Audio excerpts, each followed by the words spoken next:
On parle de plus en plus d'avoir une société inclusive pour tous. Mais comment ça se traduit pour les personnes non-voyantes ou malvoyantes? On en parle dans ce deuxième épisode du balado Écoute pour voir avec Barbara Martin, spécialiste en orientation et mobilité pour le CI3S Montérégie-Centre et l'Institut Nazareth et Louis Braille. Dans cet épisode, quand il y a des obstacles, des barrières architecturales, finalement, les personnes, des fois, ils ne peuvent même pas se rendre à leur centre aquatique. Donc, ils n'ont pas le choix. C'est soit j'y vais pas, soit je dois aller à celui d'une autre ville qui est à 15 km plus loin. Donc, finalement, l'accessibilité universelle permet de, comme monsieur et madame tout le monde, de choisir où la personne veut se rendre. L'œil, l'organisme Éducation, Intégration, Loisirs pour personnes handicapées visuelles, vous présente le balado Écoute pour voir. Découvrez la réalité du quotidien des personnes avec des limitations visuelles. Mélissa et moi, on veut en apprendre davantage sur l'accessibilité universelle et pour nous en parler, Barbara, salut, premièrement. Allô, ça va bien, merci. Ben oui, ça va. Et puis, on va justement essayer de comprendre avec toi, c'est quoi l'accessibilité universelle? En quelques mots, quelques lignes, qu'est-ce que c'est? En quelques lignes.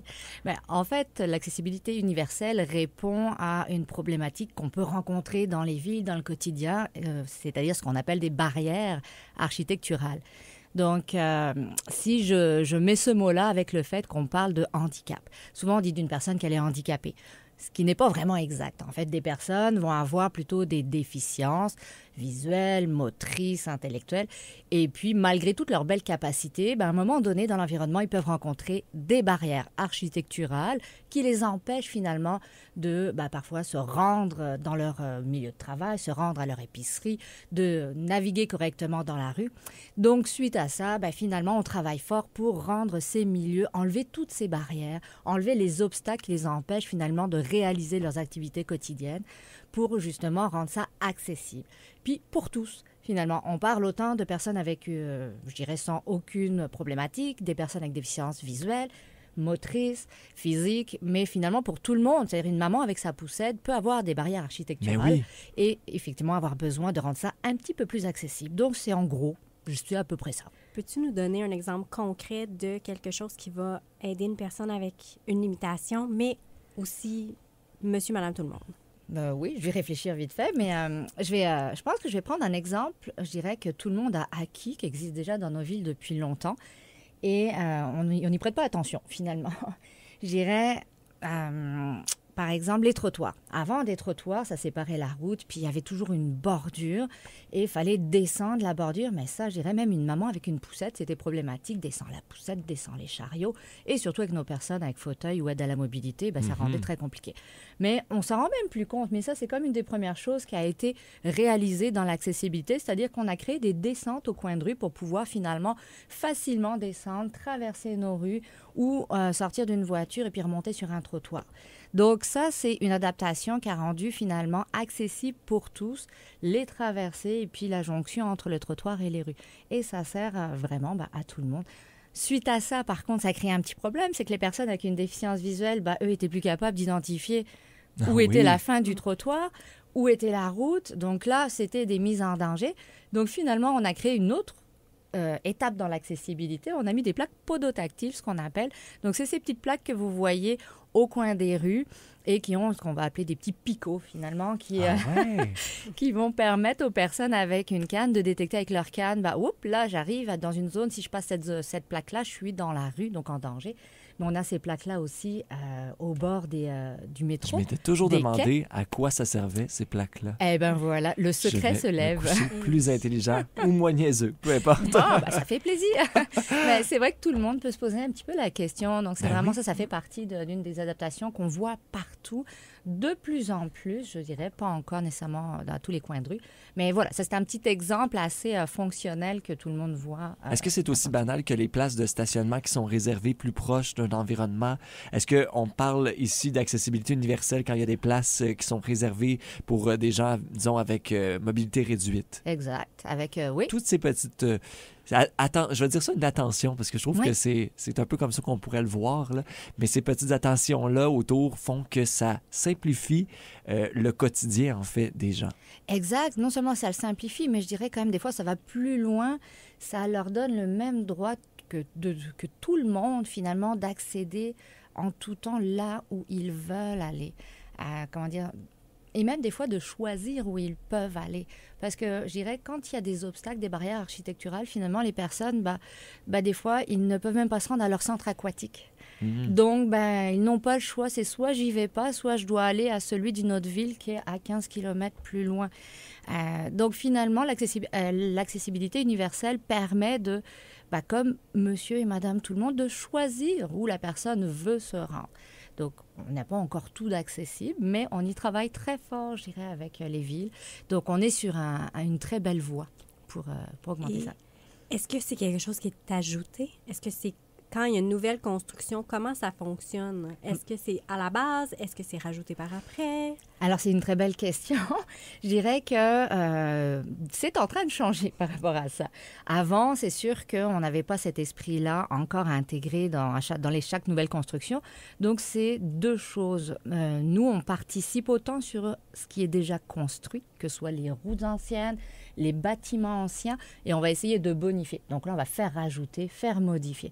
Mais on est dans l'esprit aussi d'intégrer dès le départ, dès la conception, dès la construction, toutes ces bonnes pratiques qui vont permettre à tout le monde finalement de se rendre où il le souhaite et de rendre accessible n'importe quel environnement. Donc de plus en plus à la base.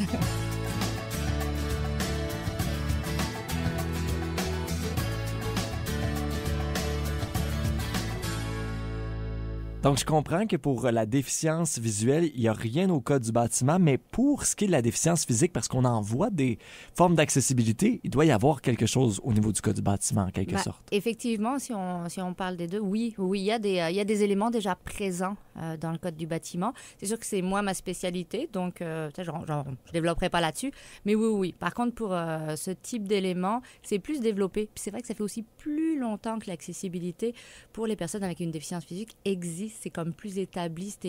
On avait plus l'habitude de les voir aussi. Voilà. Donc, les gens connaissent mieux cette partie-là.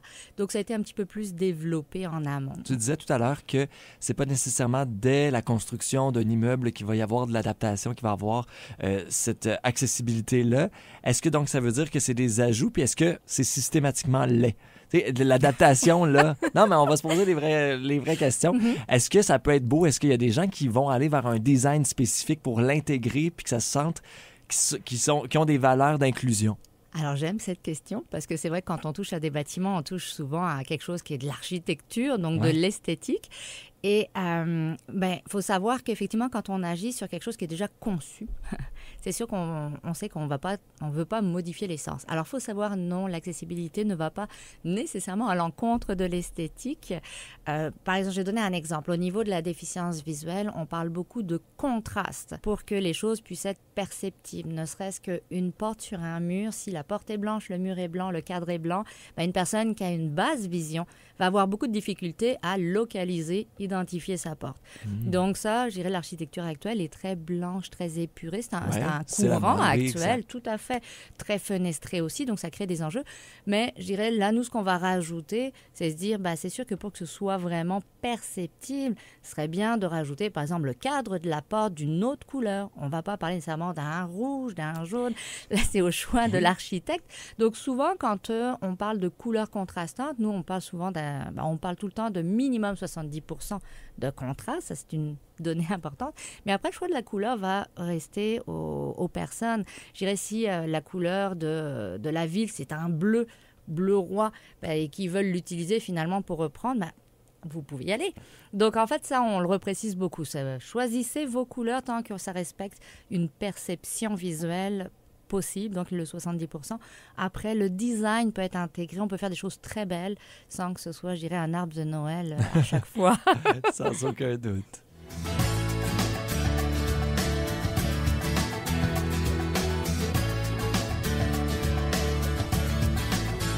Parler intérieur-extérieur, l'accessibilité universelle, c'est vraiment pour tout ce qui implique les déplacements. L'objectif, c'est que la personne soit en mesure de se rendre du point A au point B. Mais tout à fait, oui. Comme je disais tantôt, la personne qui sort de chez elle, elle maîtrise son chez elle, mais une fois un pied à l'extérieur, c'est là où justement il n'y a plus de maîtrise. Donc, l'environnement peut amener divers obstacles. Donc oui, pour se rendre, comme je disais, à sa boulangerie, à son épicerie, à sa bibliothèque, peu importe où, ça va être effectivement une notion de déplacement, de se rendre à... Donc, c'est sûr que, oui, il existe des moyens de transport comme le transport adapté, mais ce qu'on veut, c'est déplacement, mais en maintenant l'autonomie souhaitée par la personne. Il faut que la personne, finalement, on respecte le fait qu'elle ait toujours le choix. Puis c'est ça qu'on veut ramener à ces personnes, c'est le choix d'eux. Le choix d'y aller seul ou le choix de choisir un accompagnateur si elle le désire. Mais le choix de pouvoir se rendre seule. J'ai déjà entendu parler du terme braille urbain. Donc, ça veut dire que c'est un braille qui est intégré dans des travaux extérieurs ou qui fait partie de la vie du quotidien. Je pense à un ascenseur, disons. Oui. Donc, le braille va être dans l'ascenseur. Est-ce que c'est quelque chose qu'on retrouve un peu partout? Est-ce qu'il y a des exemples concrets de ça qu'on retrouve dans les villes? Effectivement, le partout est pas mal vrai au niveau des ascenseurs. C'est un très bel exemple, le braille urbain, parce que ça, par exemple, c'est de plus en plus normé dans les concepteurs au niveau ascenseur. Désormais, les nouveaux ascenseurs, on aura toujours ce braille-là. Donc, c'est sûr qu'à l'extérieur, on n'en aura pas vraiment, mais on essaye aussi de l'intégrer quand même. C'est juste dans les parcs. Là encore, comme on dit, une personne qui souhaite se promener, mais savoir qu'est-ce qu'il y a autour d'elle. Des fois, on met de l'art aussi urbain. Oui. Ça n'empêche pas que c'est le genre d'éléments où on peut intégrer justement une belle planche avec du braille pour expliquer, OK, là, j'ai une sculpture qui représente telle chose, l'histoire de la sculpture. Ça peut être intégré aussi dans l'art. Nous, on le voit toujours souvent en art visuel, en art sonore, mais il y a l'art sous les doigts. On peut l'avoir sous les doigts et se le faire raconter aussi. Donc, c'est une façon d'intégrer. Puis ça, c'est aussi de l'accessibilité, outre le déplacement. Tout ce que d'écrire un petit peu ce qui se passe aussi. C'est sûr que dans les milieux intérieurs, ça va être tout ce qui est la direction, les informations informatives. Donc ça va être repris en braille aussi pour que les personnes sachent au 3e étage de cet immeuble quel bureau je retrouve, où est-ce que je m'en vais. J'ai une petite flèche que je peux aller chercher aussi du bout de mes doigts. Donc oui, c'est intégré. Ça donne des bonnes indications. Oui, exact. En fait, c'est censé relayer les indications qu'une personne bienvoyante va trouver visuellement. Là, la personne avec une déficience visuelle va y avoir accès également. Pour cette belle discussion, on en a appris énormément et on aura l'occasion de te rejaser dans un prochain épisode. Parfait, avec grand plaisir. Merci pour ces belles questions. Dans le prochain épisode du balado Écoute pour voir, on aura le droit à un magnifique témoignage de Ginette Collin, une femme qui s'implique sur le conseil d'administration de l'organisme L'Œil, mais c'est aussi une maman et une grand-maman. Elle va nous partager sa réalité. Cet enfant-là n'a pas demandé d'avoir une maman malvoyante. Ça, elle avait beaucoup de difficultés à l'accepter. Puis, finalement, on a eu beaucoup de difficultés au rapprochement. Elle, ce qu'elle aurait aimé, c'est une maman qui la suivait partout. Pour de l'information sur les services offerts par L'Œil, l'organisme Éducation, Intégration, Loisirs pour personnes handicapées visuelles, visitez oeilgrandbay.ca ou contactez-les au 450-991-0777. Le balado Écoute pour voir, une production M105.